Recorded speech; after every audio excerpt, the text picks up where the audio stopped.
नमस्कार दोस्तों, आज हम एक बहुत ही इम्पोर्टेंट वीडियो लेके आए हैं। तो इस वीडियो का मकसद किसी की भावनाओं को ठेस पहुंचाना नहीं है, चाहे वो किसी भी जाति, धर्म, समाज या फिर किसी भी विचारधारा के लोग। इस वीडियो का मकसद ये है कि फैक्ट और मिथ के बीच हम फैक्ट को ऊपर लेके आए, ताकि हम सिर्फ कही कहाई और सुनी सुनाई बातों पर यकीन न करें, बल्कि हम इतिहास को तर्क और तथ्यों के आधार पर देखें। क्योंकि जब हम बात इतिहास की करते हैं तो भावनाओं से ज्यादा इम्पोर्टेंट हो जाता है संदर्भ, कि हम बात किस संदर्भ में कर रहे हैं। हम सब जानते हैं कि भारत देश का जो संविधान है दुनिया का सबसे बड़ा लिखित संविधान है और इस संविधान में सबको बराबरी का अधिकार दिया गया है। लेकिन आजकल एक बात सोशल मीडिया और लोगों के बीच बहुत दोहराई जाती है। कुछ लोग या फिर ये कह लो कि कुछ खास विचारधारा के लोगों का ये मानना है कि महिलाओं के शिक्षा का अधिकार, आजादी और समानता का अधिकार संविधान से आया है। इसमें मैं कोई दो राय नहीं देखता हूँ। संविधान ने सबको बराबरी का अधिकार जरूर दिया है, और सिर्फ ये कह देना कि उससे पहले भारत की महिलाएं पढ़ती लिखती नहीं थी या फिर पढ़ी लिखी नहीं थी, ये बयान बेतुका है। तो आज हम इसी बयान को लेकर बात करेंगे कि इस बात में कितनी सच्चाई है। कि क्या संविधान बन जाने के बाद से महिलाओं ने पढ़ना शुरू कर दिया? क्या सच में संविधान बनने से पहले या फिर देश आजाद होने से पहले भारत की महिलाएं पढ़ती ही नहीं थी? क्या है ये पूरा मामला, हम देखेंगे इस वीडियो में।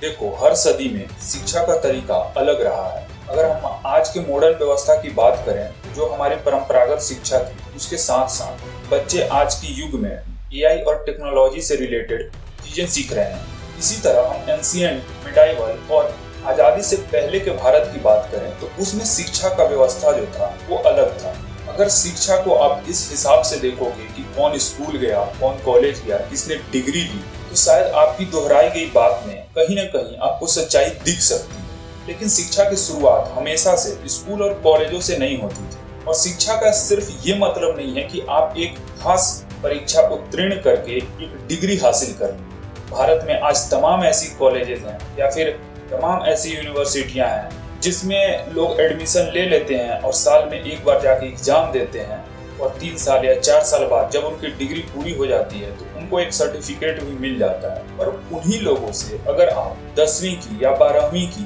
कोई प्रश्न सॉल्व करने को दे दो, जरूरी नहीं है कि वो प्रश्न को वो सॉल्व कर पाए, पर इसका ये भी मतलब नहीं है कि वो शिक्षित नहीं है। इस एग्जाम्पल से मैं ये कहना चाहता हूँ कि शिक्षा सिर्फ एक क्षेत्र तक सीमित नहीं है। शिक्षा के कई मायने हो सकते हैं, और उसमें एक मायना ये भी है कि आप किस तरह का निर्णय लेते हैं, आपके सोचने की क्षमता क्या है, आप में नेतृत्व की साहस है या नहीं, आप एक समाज को दिशा दे सकते हो या नहीं। ये सब भी शिक्षा के ही प्रकार हैं। जैसा कि मैंने कहा कि हर युग में शिक्षा के पैमाने अलग रहे हैं, ज्ञान के रूप बदलते रहते हैं। आज जिस डिग्री को हम शिक्षा मानते हैं वो आधुनिक व्यवस्था की देन है, लेकिन प्राचीन और मध्यकाल में शिक्षा की व्यवस्था कुछ इस प्रकार नहीं थी। हमारे पास इस तरह के कॉलेजेस नहीं थे। उस समय शिक्षा का मतलब जीवन को समझना था, सिर्फ परीक्षा को उत्तीर्ण करना नहीं। मैं फिर से ये दोहराना चाहूंगा कि अगर हम शिक्षा को सिर्फ इस बात पर नापें, किसने 10वीं की, किसने 12वीं की परीक्षा उत्तीर्ण किया,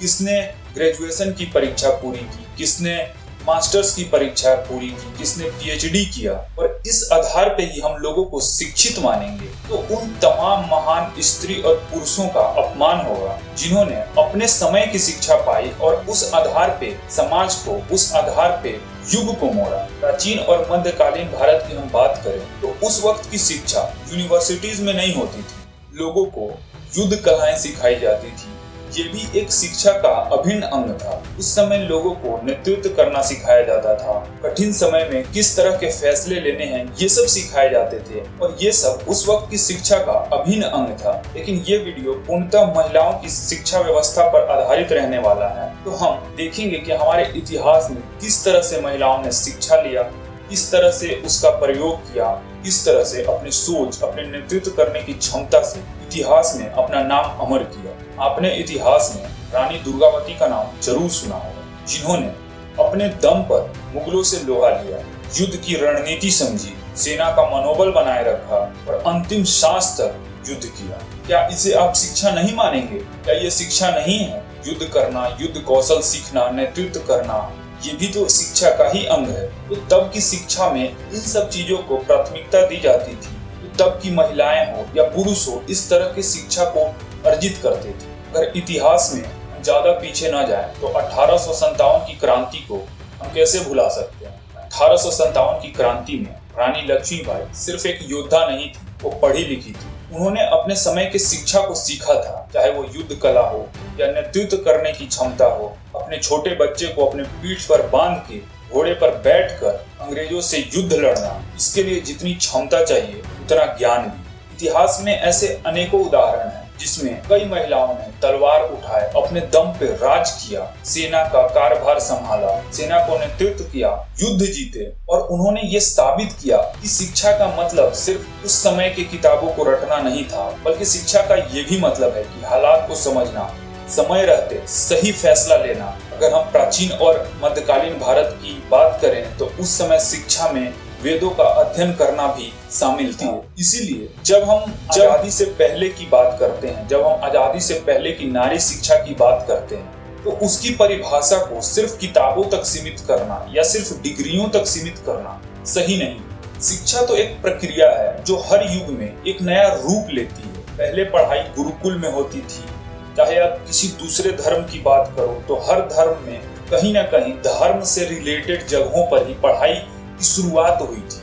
लेकिन धीरे धीरे वो व्यवस्था बदली और फिर विश्वविद्यालय आए, अलग अलग छोटे बड़े कॉलेजेस बने, उसमें पढ़ाई शुरू हुई, छोटे बच्चों की पढ़ाई स्कूल में शुरू हुई। तो ये व्यवस्था वक्त के हिसाब से बदलता रहता है। लेकिन अब एक बहुत ही इम्पोर्टेंट सवाल आता है कि अगर महिलाएं सीख रही थी, युद्ध लड़ रही थी, नेतृत्व कर रही थी, फिर संविधान और डॉक्टर भीमराव अंबेडकर की क्या भूमिका थी। लेकिन इस सवाल का जवाब टकराव में नहीं, समझ में छिपा है। संविधान बनाने वाले महापुरुषों ने यह सुनिश्चित किया कोई भी महिला हो या फिर कोई भी नागरिक हो, उसे शिक्षा से वंचित नहीं किया जा सकता। इस वीडियो का मकसद यही है कि इतिहास को काटना नहीं है, उसे जोड़ना है, संघर्षों को नकारना नहीं है, उसको समझना है और मिथकों को सम्मान के साथ तर्क से चुनौती देना है। क्योंकि सच्चा सम्मान किसी एक नाम में नहीं बल्कि तथ्यों को स्वीकार करने में। इस वीडियो में हम ये देखेंगे कि अगर महिलाओं को इतनी आजादी थी, फिर वो धीरे धीरे कैसे इस स्तर पे पहुंच गई कि हमारे संविधान निर्माताओं को ये जरूरी कदम उठाना पड़ा कि कोई भी महिला शिक्षा से वंचित न रह सके। इसकी व्यवस्था संविधान में करनी पड़ी। वैसे तो संविधान न सिर्फ महिलाओं को बल्कि सभी नागरिकों को शिक्षा का अधिकार देता है, लेकिन इस बात को गहराई से समझने के लिए हमें थोड़ा अतीत में पीछे चलना पड़ेगा। जब हम प्राचीन भारत की बात करते हैं तो हमारी सोच राजाओं, योद्धाओं, युद्ध और पुरुष ऋषियों तक ही सीमित रह जाता है। लेकिन हम इतिहास के बहुत बड़े हिस्से को छोड़ देते हैं जहां महिलाएं सिर्फ श्रोता नहीं थी, वो प्रश्नकर्ता थी। यह वो समय था जब शिक्षा का मतलब सिर्फ किताबें रटना नहीं था बल्कि तर्क करना था। तब सवाल करना अपराध नहीं माना जाता था बल्कि ज्ञान की पहली सीढ़ी मानी जाती थी। आपने इतिहास में गार्गी का नाम जरूर सुना होगा, जिन्होंने राजा जनक के दरबार में जहाँ पे यज्ञवल्क्य जैसे महान विद्वान बैठे थे, वहाँ पे ब्रह्मा और उनके अस्तित्व को लेके सवाल पूछे थे। और यह कोई साधारण सवाल नहीं था, यह एक सार्वजनिक बौद्धिक बहस थी। इस तरह के सवाल को अगर हम आज के संदर्भ में देखें तो आज का कोई भी समाज या फिर कोई भी पंथ इतना उदार नहीं है कि अपने आराध्य देवों पर और अपने धर्म ग्रंथों पर इस तरह के सवाल को स्वीकार करेगा। लेकिन ये भी है, गार्गी किसी को वहां चुनौती देने नहीं आई थी, वह सत्य को समझने आई थी और यही शिक्षा का असली आत्मा होता है। वहीं इस प्रश्न को आज के संदर्भ में देखो तो अलग अलग लोग अलग अलग धर्म या फिर पंथ से जुड़े कोई सवाल इसलिए नहीं पूछना चाहते कि वो कुछ सीखना चाहते हैं, बल्कि वो इसलिए सवाल उठाते हैं ताकि वो एक दूसरे के धर्म या पंथ का मजाक बना सके। बाद में इसी परंपरा में मैत्रेयी भी हुई, जिन्होंने ज्ञान को संपत्ति से ऊपर रखा। उनके लिए शिक्षा का मतलब था जीवन के उद्देश्य को जानना। यह सोच अपने आप में दर्शाती है कि स्त्री को बौद्धिक रूप से अक्षम मानने की धारणा कितनी बाद की है। लोपामुद्रा, घोषा और अपाला जैसी ऋषिकाएं वेद में सुप्त रचती। आपको यह सिर्फ एक धार्मिक गतिविधि लग सकती है, लेकिन यह भाषा, दर्शन और समाज के गहराई की समझ का प्रमाण है। अगर स्त्रियों को शिक्षा का अधिकार नहीं होता तो उनकी बातों को वेदों में दर्ज नहीं किया जाता। इतिहास अपने आप में इसका उत्तर देता है। लेकिन हमें यह भी समझना होगा कि उस समय की शिक्षा की ढांचा आज की तरह नहीं थी। न क्लासरूम थे, न डिग्रियां थी। शिक्षा गुरु शिष्य परंपरा से चलती थी। यहाँ योग्यता उम्र और लिंग से नहीं बल्कि जिज्ञासा से तय की जाती थी। स्त्रियां गुरु माता के साथ रहकर आश्रम में शिक्षा प्राप्त करती थी। वहाँ दर्शन, व्याकरण, तर्क, नीति का अध्ययन करती थी। यह जरूर कुछ सीमित वर्ग तक था, लेकिन अस्तित्व में था, और यही बात मिथक और तथ्य के बीच फर्क पैदा करती। समय के साथ साथ समाज बदला, राजनीतिक अस्थिरता आई, युद्ध आए, सामाजिक संरचनाएं सख्त हो गई, जिस वजह से स्त्री शिक्षा पर लिखित रूप से रोक कम लगी, लेकिन सामाजिक दबाव ज्यादा बढ़ गए। और मध्यकालीन भारत में लगातार युद्ध और अस्थिरता के कारण स्त्री शिक्षा लगभग न के बराबर हो गई। लेकिन इसका ये मतलब नहीं कि भारतीय व्यवस्था में स्त्री शिक्षा था ही नहीं। कभी भक्ति आंदोलन के रूप में, कभी लोक परंपराओं के जरिए स्त्रियां सिखाती रही और सीखती रही। इस तरह से हम ये समझ सकते हैं कि प्राचीन भारत की नारी शिक्षा ये समझाती है, शिक्षा कोई स्थिर व्यवस्था नहीं बल्कि वह समाज और वक्त के साथ साथ बदलता है। लेकिन जहाँ प्रश्न पूछने की आजादी होती है, वहीं पे शिक्षा जिंदा होता है। अब तक की कहानी से हम ये जरूर समझ चुके हैं कि भारत में नारी शिक्षा की जड़ें कितनी गहरी थी। लेकिन सवाल यही उठता है कि मध्यकालीन भारत में ऐसा क्या हुआ और सत्ता, युद्ध और शासन में स्त्रियों की भूमिका क्या रही। जब भारत मध्यकाल में प्रवेश करता है तो इतिहास के स्वर बदलने लगते हैं, सत्ता के केंद्र बदलते हैं, युद्ध बढ़ते हैं और समाज की संरचना पहले से ज्यादा कठोर होने लगती है। ऐसे समय में ये मान लिया जाता है कि नारी शिक्षा पूर्णतः समाप्त हो गई, लेकिन यह मान्यता अधूरी है। मध्यकाल वो दौर था जहाँ शिक्षा का रूप बदल गया, लेकिन उसकी उपस्थिति समाप्त नहीं हुई। स्त्रियों की शिक्षा अब आश्रम और संवाद से निकलकर सत्ता, प्रशासन और युद्ध की जमीनों पर दिखाई देने लगी। रानी दुर्गावती इसके सबसे स्पष्ट उदाहरण है। उन्होंने केवल तलवार नहीं उठाई, उन्होंने रणनीति को समझा, उन्होंने भूगोल को समझा, सेना की संरचना को समझा, शासक बनी, निर्णय ली। क्या ये सब बिना शिक्षा के संभव था? मुगल साम्राज्य जैसे विशाल शक्ति के सामने खड़ा होना सिर्फ साहस का काम नहीं था, इसके लिए राजनीतिक समझ, सैन्य प्रशिक्षण और नेतृत्व करने की क्षमता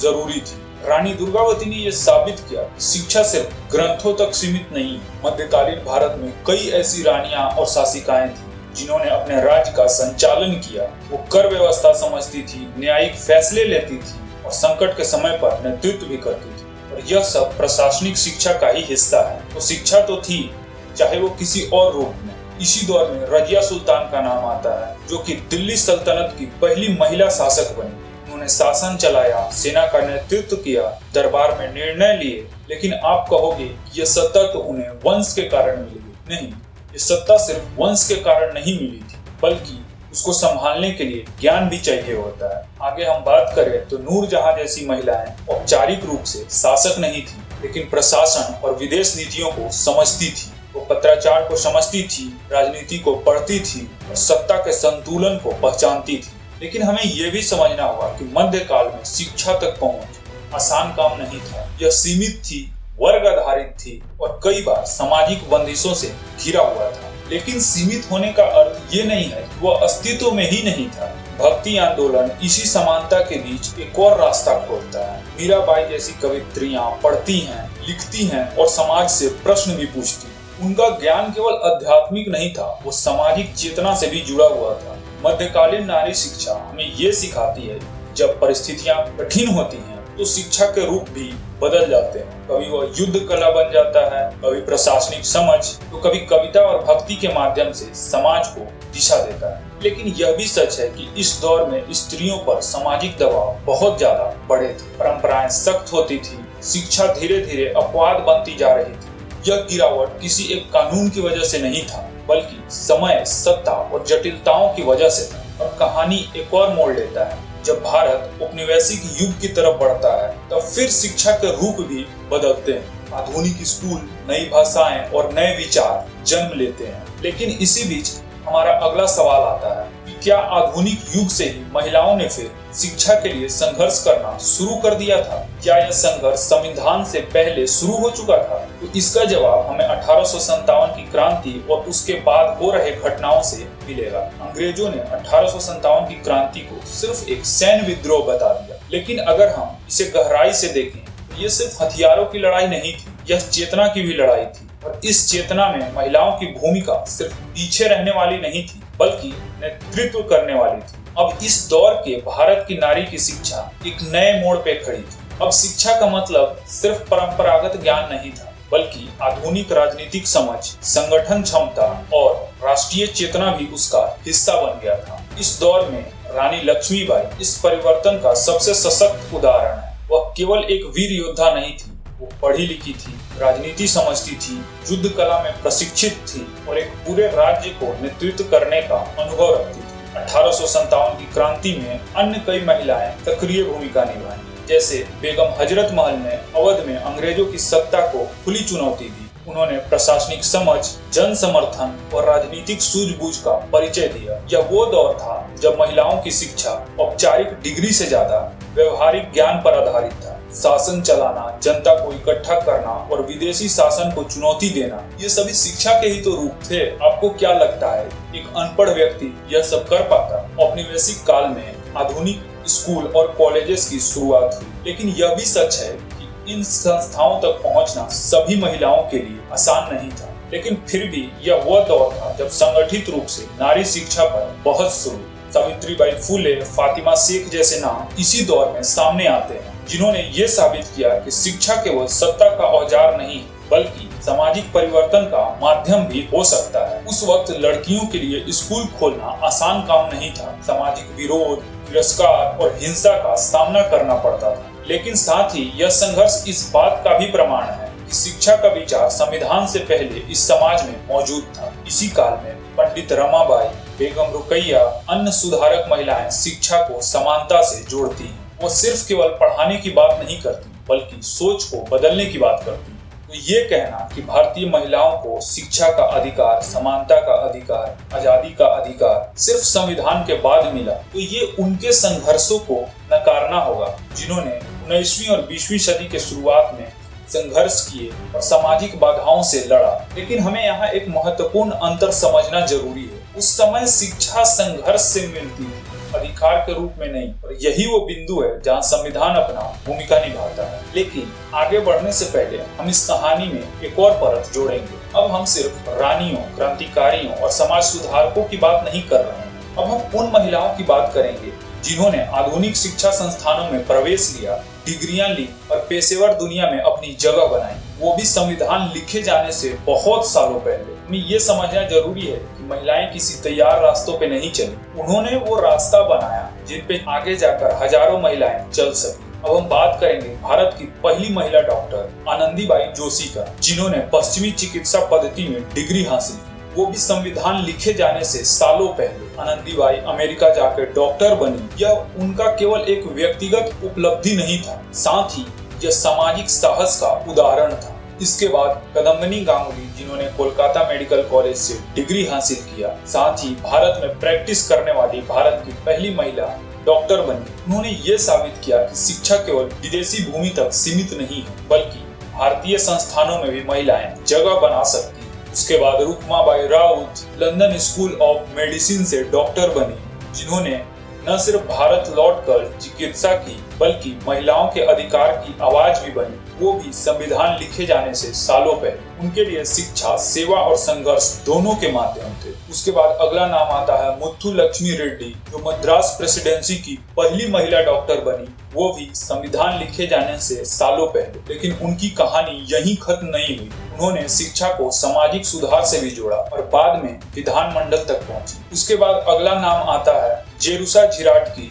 जो भारत की पहली प्रशिक्षित प्रसूति और स्त्री रोग विशेषज्ञ बनी। मातृत्व और महिलाओं के स्वास्थ्य को वैज्ञानिक समझ देने में उनका योगदान उस वक्त के, उस दौर के सोच से बहुत आगे था। अब बात करते हैं कानून और प्रशासन में अपनी भूमिका निभाने वाली महिलाओं की, और ये वो महिलाएं हैं जो संविधान बनने से सालों पहले कानून और प्रशासन में अपनी भूमिकाएं निभाई थी। इसमें पहला नाम आता है कॉर्नेलिया सोराबजी का, जो ऑक्सफोर्ड से कानून की पढ़ाई करके भारत की पहली महिला वकील बनी। उन्होंने अदालत में प्रैक्टिस किया, वो भी तब जब कानून की भाषा तक को महिलाओं के लिए बंद माना जाता था। अब बात करते हैं अगले नाम की, जो है अन्ना चांडी, जो कि संविधान लागू होने से पहले ही न्यायाधीश नियुक्त की गई थी, जो कि इस बात का प्रमाण है कि महिलाओं के कानूनी योग्यता को संविधान से पहले ही मान्यता मिल चुकी थी। उसके बाद अगला नाम आता है अम्मू स्वामीनाथन का, जो कि एक सामाजिक सुधारक रही और काफी शिक्षित महिला थी और संविधान सभा के सदस्य भी थी।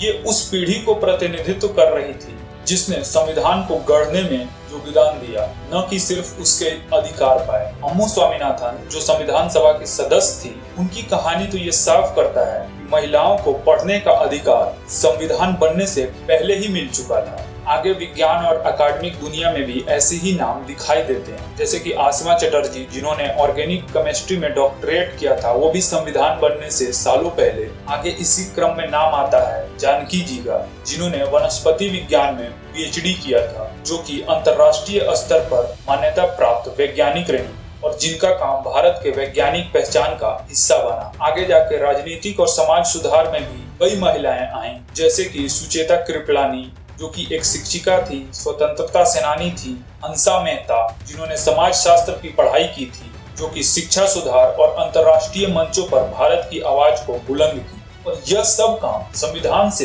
पहले शुरू हो चुका था। इन सभी उदाहरणों से एक बात साफ हो जाता है, संविधान बनने से पहले भारत में पेशेवर, शिक्षित और नेतृत्व करने वाली महिलाएं थी। वो अपवाद जरूर थी लेकिन वास्तविक थी। लेकिन हमें यहाँ पे एक जरूरी अंतर समझना होगा कि उनको ये उपलब्धियां उनके संघर्ष से मिली, उनके अधिकार के रूप में नहीं। उनके लिए रास्ता खुला था लेकिन सुरक्षित नहीं था। संविधान ने इसी रास्ते को चौड़ा किया, सुरक्षित किया और सबके लिए संवैधानिक रूप से उपलब्ध कराया। इसीलिए सिर्फ ये कहना कि संविधान ने महिलाओं को शिक्षित बनाया, ये अधूरा सच है। और ये भी कहना कि संविधान का इसमें कोई भूमिका नहीं है, ये भी गलत है। संविधान ने उस संघर्ष को मान्यता दी जो पहले से चली आ रही थी। तो इस वीडियो के माध्यम से अब तक आप ये जरूर समझ गए होंगे कि संविधान ने शिक्षा को जन्म नहीं दिया, बल्कि शिक्षा को सुरक्षा जरूर दिया, उसको सबके लिए उपलब्ध जरूर कराया। तो हम सिर्फ ये नहीं कह सकते संविधान होने की वजह से महिलाओं को शिक्षा का अधिकार मिला, बल्कि हम ये कह सकते हैं कि संविधान ने उस अधिकार को सुरक्षित किया। क्योंकि संविधान बनने से सालों पहले, संविधान बनने से दशकों पहले और संविधान बनने से सदियों पहले औरतें पढ़ती आ रही थी। भले उस वक्त आज की तरह आधुनिक विद्यालय नहीं थे, लेकिन जिस तरह की शिक्षा थी उस तरह की ही शिक्षा में महिलाओं का एक अहम किरदार था, एक अहम रोल था। और इस वीडियो में हमने ये भी देखा कि 1857 के बाद भी कई महिलाएं ऐसी हैं जिन्होंने पढ़ाई किया, जिन्होंने अपने अधिकार लिए और उनके अधिकार लेने से किसी ने रोका नहीं। लेकिन सबके लिए शिक्षा उतना आसान नहीं था जितना आज के दौर में है। और आज के दौर में शिक्षा आसान इसलिए भी है क्योंकि आज हमारी अपनी चुनी हुई सरकार है, अपना संविधान है। तो संविधान ने शिक्षा के अधिकार को सुरक्षित किया, न कि शिक्षा को जन्म दिया। और इस वीडियो के माध्यम से हमने ये भी बताया कि शिक्षा का सिर्फ एक रूप नहीं हो सकता। शिक्षा सिर्फ विश्वविद्यालय या फिर स्कूल की डिग्रियों तक सीमित नहीं है, क्योंकि डिग्री आज के दौर में हर कोई के पास है और शिक्षा का सही उपयोग कुछ ही कर पाते हैं। ठीक है, थैंक यू। तो इस वीडियो को हम यहीं पे समाप्त करते हैं। हमने बहुत अच्छे से समझा कि कैसे संविधान ने एक सक्रिय भूमिका निभाया है शिक्षा को सुरक्षित करने में, और कैसे महिलाएं जो है वो संविधान निर्माण होने से बहुत सालों पहले से पढ़ती चली आ रही थी। तो ठीक है, थैंक यू, धन्यवाद। इस वीडियो को अपना प्यार दें और हम इसी तरह की और वीडियो भविष्य में लाते रहेंगे। तब तक के लिए धन्यवाद, बाय बाय, टेक केयर।